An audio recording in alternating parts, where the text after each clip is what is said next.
Today we are doing exercise 3.3 sum 11.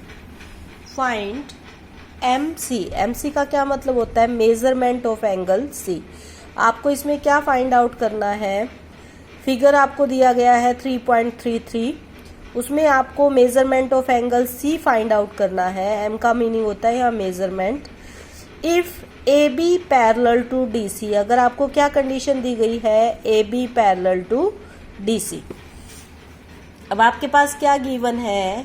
AB parallel to DC. अगर इस तरह से आपको दो लाइंस पैरेलल दी गई है तो वो डायग्राम आपका क्या बनता है?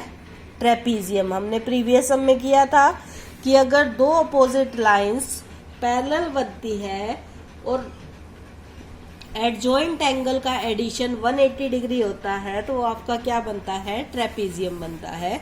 अपोजिट एंगल आपको पैरेलल दी गई है, इट मीन्स कैसी शेप है? ये आपकी ट्रेपीजियम की शेप है. ट्रेपीजियम में हमें पता है कि एडजॉइंट एंगल का एडिशन किसके इक्वल होता है? 180 डिग्री के equal. We know that in a trapezium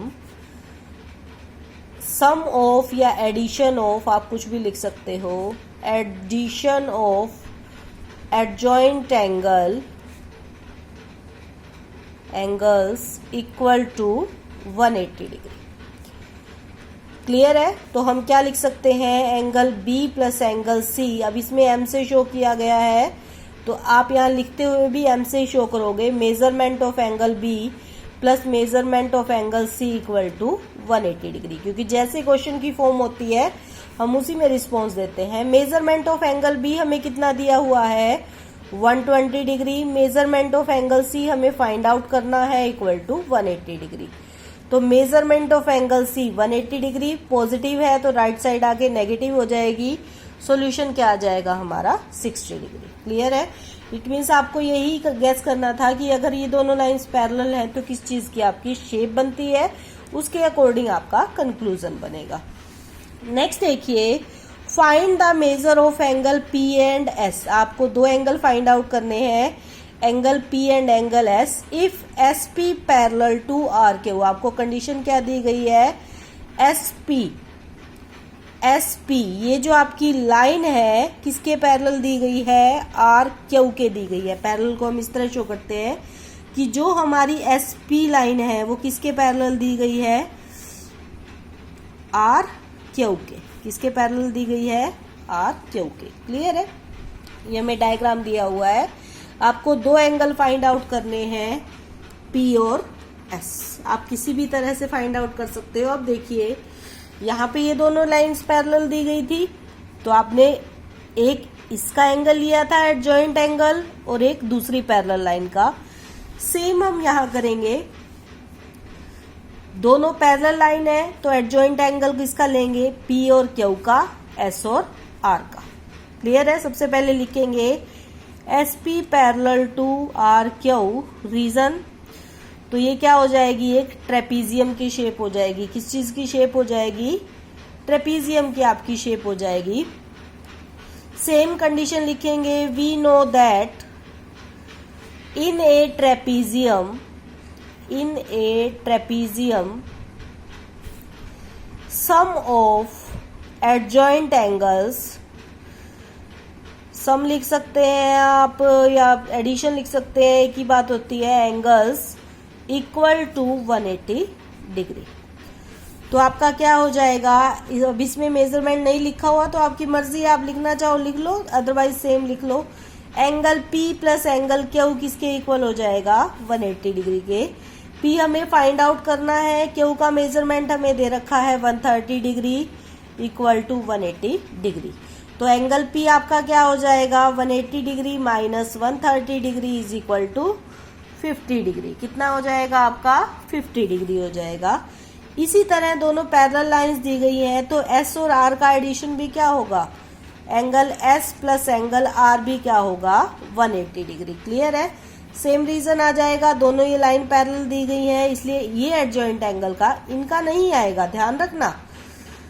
trapezium में इन एडजॉइंट एंगल का एडिशन 180 नहीं आएगा जो एक ही पैरेलल लाइन के ऊपर होती है। दोनों पैरेलल लाइंस का एक एक एंगल आपको लेना है ट्रेपीजियम में, इस बात का ध्यान रखना है। जैसे हमारे पैरेललोग्राम में तो हम कोई भी एडजॉइंट एंगल ले सकते थे ना, सबका एडिशन ही 180 होता है, बट ट्रेपीजियम में क्या डिफरेंट होता है कि जो हम पैरेलल लाइन लेते हैं, देखिए यहाँ भी ये दोनों पैरेलल लाइन थी तो ये दोनों एंगल लिए थे, एक हमने इस लाइन पे लिया था और एक इस लाइन पे लिया था। ए और बी का नहीं ले सकते हम ट्रेपीजियम में। इसी तरह आर और क्यू का एडिशन 180 नहीं ले सकते। पैरेलल लाइन का दोनों का एक एक एंगल होना चाहिए आपका। Angle S plus angle R 180 degree. Angle R आपको किस चीज का सिंबल है, 90 डिग्री का। तो angle S plus 90 degree equal to 180 degree. तो एंगल एस की वैल्यू भी आपकी क्या आ जाएगी, 180 degree minus 90 degree equal to 90 degree. तो एंगल एस 90 डिग्री आ जाएगा और एंगल पी आपका क्या आ जाएगा, 50 डिग्री आ जाएगा। आगे भी लिखा हुआ है, if you find measurement of angle R, अगर आप फाइंड आउट कर लेते हो measurement of angle R, measurement of angle R 90 degree है हमारे पास, then more than one method to find measurement of angle P. तो आपको क्या करना है, कोई और मेथड का यूज करना है, यानी कि हमें एक और मेथड भी दिखाना है जिससे हम क्या फाइंड आउट कर सके, एंगल पी को फाइंड आउट कर सके, मेजरमेंट ऑफ एंगल पी को। अब देखो ये 90 डिग्री है, पैरेलल लाइंस है, तो एंगल एस भी हमारा कितना होगा, 90 डिग्री का होगा या नहीं होगा, ठीक है। तो हम सेम लिखेंगे angle S plus angle R equal to 180 degree, क्योंकि एंगल एस तो फाइंड आउट करना पड़ेगा। हम ऐसा क्यों कर रहे हैं, देखिए अगर हम ट्रेपीजियम को छोड़ दें, क्योंकि अदर मेथड हमें कोई यूज करना है, किस चीज की शेप है ये, क्वाड्रिलेटरल की शेप है। क्वाड्रिलेटरल के सभी एंगल्स का एडिशन कितना होता है, 360 डिग्री होता है। कि अगर हम थर्ड भी फाइंड आउट कर ले, एंगल एस हमने फाइंड आउट कर लिया, आर और क्यू हमें दिया हुआ है, तो हम क्या कर सकते हैं, एंगल पी को फाइंड आउट कर सकते हैं। और इसमें भी क्या है, एंगल पी को फाइंड आउट करना है अदर मेथड से। तो एंगल एस की वैल्यू क्या आ जाएगी, एस प्लस आर की value 90 degree equal to 180 degree. तो एंगल एस क्या है हमारा, 90 डिग्री हो जाएगा। सेम प्रोसीजर जो हमने पहले किया था, अदर मेथड कर रहे हैं तो एक बार दोबारा इसको करके दिखाना होगा। आगे हम क्या लिखेंगे, P Q R S is a quadrilateral, quadrilateral. और क्वाड्रिलेटरल में सभी एंगल्स का एडिशन क्या होता है हमारा, 180 डिग्री होता है। तो हम क्या लिखेंगे, angle P plus angle Q plus angle R plus angle S equal to 360 degree. Measurement of P हमें फाइंड आउट करना है। Q हमें कितना दिया हुआ है, 130 डिग्री, R हमारा 90 डिग्री, S हमारा 90 डिग्री इक्वल टू 360 डिग्री।